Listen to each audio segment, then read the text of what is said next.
अगर गणेश भगवान का सिर हाथी का है तो उनका असली सिर कहाँ गया? क्या आपने कभी सोचा है कि अगर भगवान गणेश का सिर हाथी का है तो उनका असली सिर आखिर गया कहाँ? ये प्रश्न सदियों से लोगों के मन में उठता रहा है, लेकिन इसका उत्तर पौराणिक कथाओं में छिपा हुआ है। शिव पुराण के अनुसार एक दिन माता पार्वती स्नान करने जा रही थी। उन्होंने अपने शरीर के उपटन से एक बालक की रचना की और उसमें प्राण फूंक दिए। फिर माता पार्वती ने उस बालक को आदेश दिया कि जब तक मैं स्नान कर रही हूँ किसी को भी अंदर मत आने देना।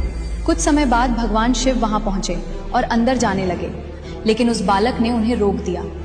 बालक ये नहीं जानता था कि सामने स्वयं महादेव खड़े हैं। भगवान शिव ने कई बार समझाया, लेकिन बालक अपने कर्तव्य पर अडिग रहा। धीरे धीरे विवाद बढ़ गया और उस बालक के साथ देवताओं तथा गणों का युद्ध होने लगा।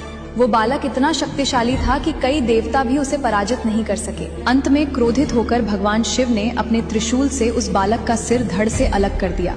जब माता पार्वती बाहर आईं और उन्होंने ये दृश्य देखा तो माता पार्वती ने क्रोध में भयंकर रूप धारण कर लिया। उन्होंने समस्त सृष्टि को नष्ट करने का निश्चय कर लिया। तब भगवान शिव ने अपने गणों को आदेश दिया कि उत्तर दिशा की ओर जाओ और जो पहला जीव मिले उसका सिर लेकर आओ। कुछ समय बाद गणों को एक हाथी का बच्चा मिला। वे उसका सिर लेकर लौटे और भगवान शिव ने उसे उस बालक के धड़ से जोड़ दिया। फिर उसमें पुनः प्राण स्थापित किए गए। यही बालक आगे चलकर भगवान गणेश कहलाए। लेकिन अब सबसे बड़ा प्रश्न ये है कि गणेश जी का मूल सिर कहाँ गया?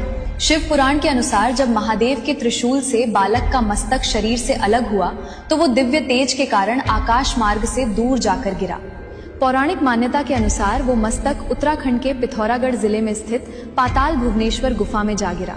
भगवान शिव ने उस मस्तक को एक गुफा में सुरक्षित रख दिया।